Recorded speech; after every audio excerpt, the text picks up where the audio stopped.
Salve! 16ª Jornadas Transmontanas de Direito do Consumo, uma organização da Delegação Regional de Trás-os-Montes da APDC Direito do Consumo de Portugal, em cuja presidente, professora Ruth Couto, se saúda veementemente todos os seus membros, toda a sua organização. País rural, país real, povo que lavas no rio.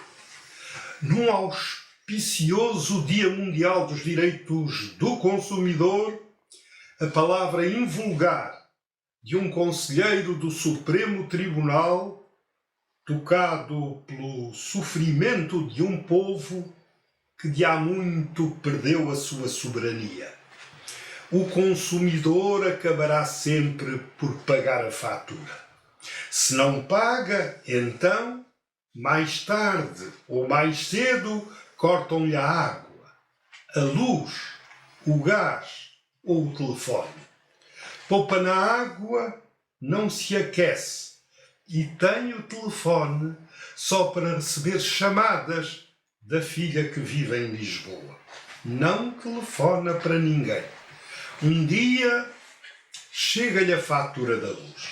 Reza assim: tarifa simples, X. Consumo estimado, Z.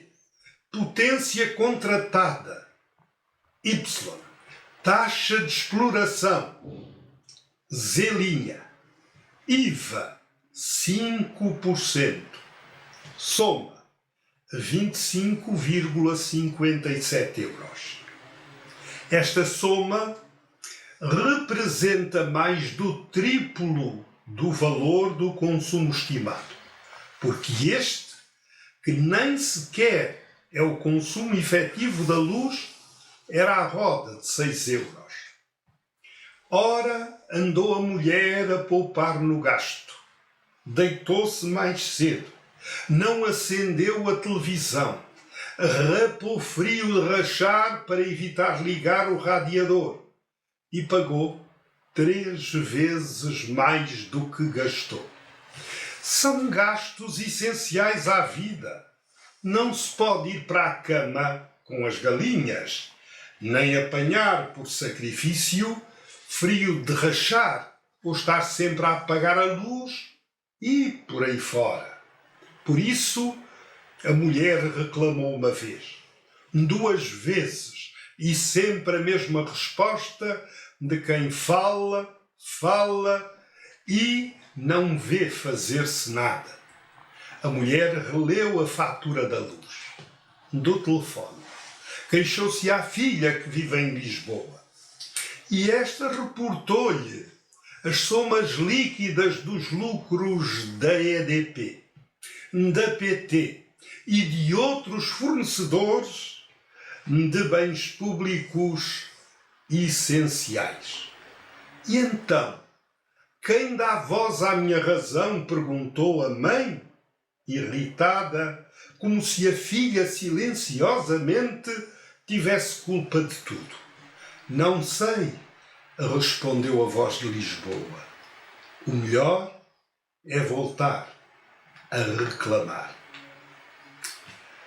Vulnerabilidades. Idosos na Europa na casa dos 65. Os de mais de 80 dobraram em 20 anos e são já, neste retângulo, neste jardim à beira-mar plantado, cerca de 8% da população. Vulnerabilidade versus hipervulnerabilidade. Especial tutela da posição jurídica dos que invadem ruidosamente a faixa etária dos mais de 65. Menor vigor físico, menor vigor intelectual, psicológico, maior exposição a práticas desleais, a saber, artifícios, sugestões e embustes, nas vendas porta a porta, em excursões organizadas, em produtos milagrosos, em concursos dominados pelo assédio, jogos de fortuna e azar, o vício inculcado no jogo, a raspadinha, mãe de todos os males. Em 2018, diz, de forma genérica, a nova Agenda Europeia do Consumidor, que corresponde ao Plano Quinquenal 2021-2025, mais de 10% dos agregados familiares da União Europeia tinham pagamentos em atraso relativos a créditos imobiliários, rendas de casa, faturas de serviços públicos ou de créditos pessoais e estavam, se não já, ao menos em risco de sobreendividamento. A pandemia SARS-CoV-2 Covid-19 agravou substancialmente a situação de muitos dos consumidores com dificuldades de tesouraria, com fracas disponibilidades, com mais mês do que dinheiro para acudir às necessidades básicas. A Comissão Europeia, ao que afirma, trabalhou com os Estados-membros e as partes interessadas para identificar e promover as melhores práticas para ajudar os consumidores em dificuldades, incluindo um melhor acesso ao aconselhamento em matéria de dívida, que este é o nódulo. Mostram os estudos que €1 gasto no aconselhamento em matéria de dívida pode poupar mais de €2 em prestações sociais. O que é, afinal, a vulnerabilidade?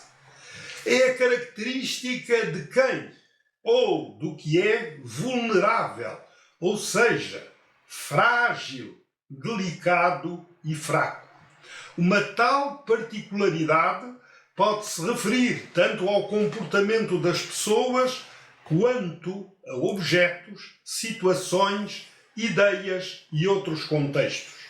No plano jurídico, a vulnerabilidade do consumidor refere-se ao reconhecimento de que um tal sujeito de direito é de todo mais frágil em comparação com o fornecedor, pois este detém conhecimentos relativos, desde logo, ao produto que o consumidor desconhece, tornando-o a parte mais débil, menos confortável na relação jurídica entretecida. A hipervulnerabilidade do consumidor refere-se a uma condição ainda mais acentuada de fragilidade e a desvantagem em relação aos fornecedores. São os consumidores que, devido a circunstâncias especiais, ficam ainda mais expostos às práticas comerciais, à periculosidade e à nocividade de certos produtos, bem como a abusos de toda a ordem por parte dos fornecedores. Os instrumentos de política dos consumidores, ao menos teoricamente, protegem todos os consumidores nas suas relações com os fornecedores. Parte-se de um princípio elementar. Os consumidores são a parte mais fraca numa transação e, por conseguinte, a sua saúde, segurança e interesses económicos carecem de uma adequada proteção. Certos grupos de consumidores podem, em determinadas situações, ser particularmente vulneráveis e necessitar de salvaguardas especiais. Estão, neste caso, patentemente, consumidores ou grupos que, em razão da idade, do género, da saúde, da literacia digital, da numeracia ou da sua situação financeira não estão em posição de paridade com os mais. A falta de acessibilidade pode colocar os idosos em situações de exclusão ou limitar as suas interações. Ora, a hipervulnerabilidade tem como alvo preferencial idosos, gestantes, crianças, enfermos, portadores de necessidades especiais, analfabetos, tanto reais como funcionais, já que a iliteracia é a dificuldade em ler, interpretar e escrever, falta de conhecimentos considerados básicos. Afinal, as normas de tutela do consumidor consideram como práticas abusivas as que tendam a aproveitar-se da hipervulnerabilidade do consumidor para adquirir determinados produtos e serviços. A crescente vulnerabilidade financeira de muitos agregados familiares na União Europeia é particularmente preocupante. Um inquérito realizado em 21 dos 27 Estados-membros revela que 6 em cada 10 consumidores, em razão do surto pandémico, enfrentaram dificuldades financeiras agravadas suscetíveis de conduzir ao sobreendividamento. O aconselhamento em matéria de dívida, de sua natureza independente, provou ser uma forma eficaz de ajudar os consumidores a regressar à sustentabilidade financeira, assegurando ao mesmo tempo que os credores sejam reembolsados. A Comissão Europeia propôs compilar as melhores práticas nos Estados-membros, examinar o seu potencial de replicação, identificando necessidades e oportunidades de financiamento no âmbito do novo quadro financeiro plurianual. Em junho de 2020, publicou também a Comissão Europeia uma versão atualizada do Código Europeu de Boa Conduta para a concessão do microcrédito. A revisão da Diretiva de Crédito ao Consumo refere-se como que reforçou as normas que garantem que só se concederá crédito em conjugação com uma avaliação rigorosa da solvabilidade do consumidor. Mas estas regras, quer queiramos, quer não, já estão plasmadas na Diretiva 2008/48 de 23 de abril de 2008. O ponto é saber se da regra no texto à regra em ação distará um abismo, porque nada de novo traz a Diretiva que a 18 de outubro de 2023 veio já a lume. Diz-se que tais medidas são fundamentais para alinhar as necessidades de financiamento dos consumidores com a sua capacidade de reembolso, reduzindo assim o risco de incumprimento e sobreendividamento. Pode ser necessário avaliar os meios mais adequados para lidar com o sobreendividamento, diz, curiosamente, a União Europeia, incluindo o perdão de dívidas. Mas este fenómeno deve ser tão residual que seria indispensável se voltasse efetivamente a todas as considerações neste particular. A acessibilidade dos preços é crucial para garantir o acesso a produtos e serviços pelos consumidores de baixos rendimentos, como sublinha a Rede Europeia de Política Social. Alguns Estados-membros recorrem a medidas de proteção dos consumidores de par com medidas de proteção social para contribuir para que as pessoas de baixos rendimentos ainda subsistam. A recomendação da Comissão Europeia sobre a pobreza energética, outro dos vetores, proporciona aos Estados-membros orientações sobre as formas de combater a pobreza energética a fim de capacitar os consumidores de energia vulneráveis. A política de rendimentos é, em alguns dos Estados-membros, algo de falho. Aliás, o Banco Alimentar contra a Fome, que emerge de uma iniciativa da sociedade civil e em que se envolvem privados que se substituem ao Estado, pode, para além dos benefícios que aporta a pessoas em estado de necessidade ingente, absoluta, ser uma contradição nos termos, porque o Banco Alimentar contra a Fome alimenta os hipermercados, as cadeias da grande distribuição e alimenta através do IVA os impostos para o Estado. São os privados que, num dar de mãos nem sempre consciente, concorrem para que se atenuem estas pronunciadas desigualdades. As grandes insígnias da distribuição alimentar que vêm nesta situação contingencial a arrecadar os denominados lucros caídos dos céus não são particularmente agravadas nesta condição.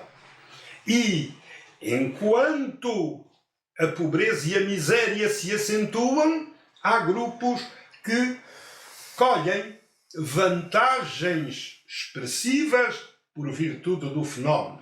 Aliás, a redução do IVA ou a eliminação do IVA de 46 produtos alimentares constantes de um dado cabaz era tão clamorosamente injusta que, para produtos iguais, havia ou eliminação ou a manutenção do IVA, alguns deles a 23%, como no caso da carne picada. Ou então, no que tange aos suplementos alimentares, o que não tem ou não faz qualquer sentido. Os idosos, diz-se na nova agenda, têm necessidades específicas em matéria de consumo. É importante assegurar a disponibilidade de informações claras, simples e acessíveis, em linha como fora dela, em conformidade com os requisitos enunciados na União Europeia em matéria de acessibilidade de produtos e serviços. Os consumidores mais velhos também necessitam de produtos acessíveis e de tecnologias de assistência compatíveis com as tecnologias mais comuns. Uma abordagem justa e não discriminatória da transformação digital deve responder às necessidades dos consumidores mais idosos e, de um modo geral, dos info-excluídos. Podem estar menos familiarizados ou ter mais dificuldades com as ferramentas digitais, ficando, por conseguinte, mais propensos a serem vítimas de fraude. A experiência de alguns Estados-membros mostra que iniciativas locais de aconselhamento aos consumidores em zonas rurais ou urbanas são das mais eficazes. As organizações da economia social estarão particularmente bem colocadas para responder a tais necessidades graças à sua proximidade das comunidades locais e rurais. Já em 2018, no que toca a Portugal, cerca de 2,4 milhões de pessoas se achavam entre os limiares da pobreza e da miséria. 18% de menores de 18 anos. 18,8% de pessoas com 65 ou mais anos de idade. A Caritas Diocesana, no relatório apresentado em fevereiro de 2024, coordenado por Nuno Alves, do Observatório da Caritas Portuguesa, refere que os dados oficiais apresentam consideráveis deficiências face aos números reais. Os dados assentes numa observação real quase que duplicam. 3 em 4 trabalhadores, 3 em cada 4, dizia em manchete o Jornal de Notícias há tempos, ganham menos de 1.000 euros. E, com efeito, há dados desconfortáveis. Em razão do fenómeno da beligerância que atinge efetivamente uma parte da Europa, com a Europa nela coenvolvida, os preços dos combustíveis que influenciam os dos mais produtos permitiram à Galp, por exemplo, em 9 meses, lucros acrescidos de 608 milhões de euros. As grandes insígnias da distribuição alimentar arrecadaram mais 567 milhões de euros por menos de 30 a 45% dos produtos transacionados. Uma das dirigentes de um dos partidos contava há dias que recebe como assalariada dos quadros do próprio partido 750 euros líquidos por mês e que os mais andariam por análoga situação. Com efeito, há quem, como é o caso do presidente da Associação Portuguesa de Bancos, entenda que os lucros excessivos constituem ou são um conceito incompreensível, na medida em que nunca há, queria significar Vítor Bento, nunca há lucros excessivos. Os lucros nunca são excessivos. O facto é que as assimetrias na sociedade portuguesa aí estão a berrar ao nosso ouvido quão injusta é a situação em que nos envolvemos. Ora, temos, a despeito das melhorias recentes, salários quase estagnados. Fala-se, como dizia anteontem o governador do Banco de Portugal, em uma inflação, índice de preços no consumidor, estabilizada nos 2%. Houve aumentos de produtos de primeira necessidade da ordem dos 35%, 40%, 50%. O governo não se manifesta. Não se manifestava o anterior e o atual nem tempo teve ainda para fazer contas à casa. Há instante necessidade de um regime de preços máximos no que toca aos combustíveis com a escalada de guerra que se aproxima. E há que criar, efetivamente, situações distintas para obviar a que de tostão em tostão não encha a mula o vilão.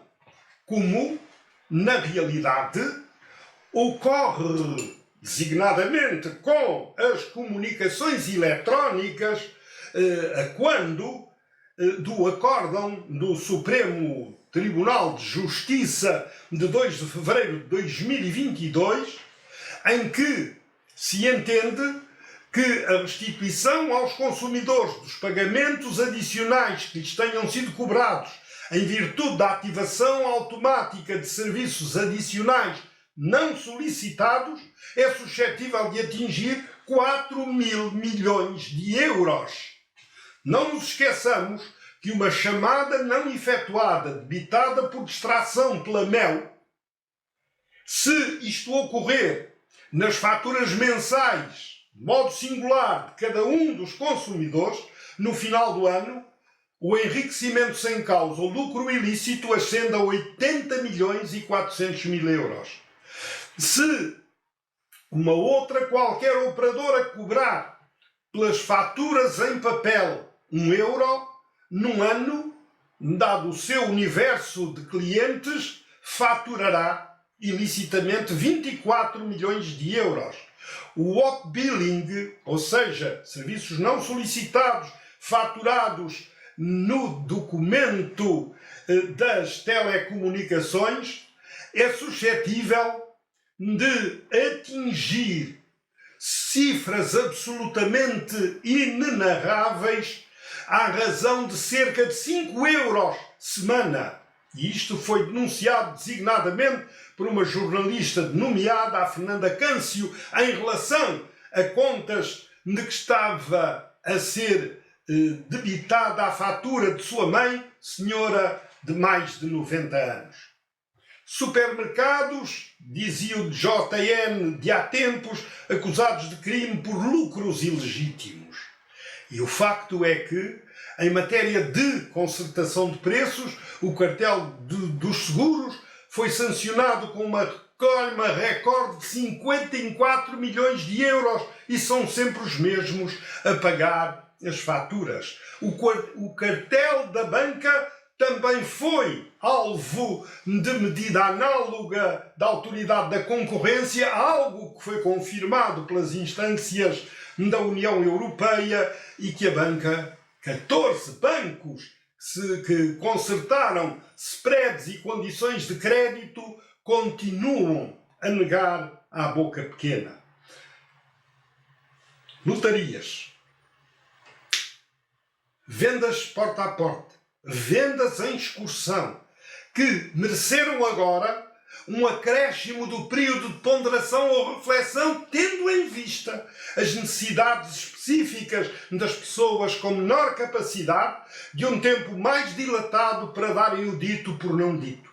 Estamos em presença de tempos avaros. É indispensável que os consumidores idosos tenham, não só em termos teóricos, mas autênticos, genuínos e reais, uma tutela, uma posição, uma proteção acrescida para que não tenhamos meras intenções a propósito desta situação, porque de boas intenções está o inferno cheio e os nossos idosos carecem instantemente de uma proteção acrescida, porque temos de pugnar, que temos de reivindicar para que se dulcifiquem, se amainem, se mitiguem as condições de aspereza do seu cotidiano.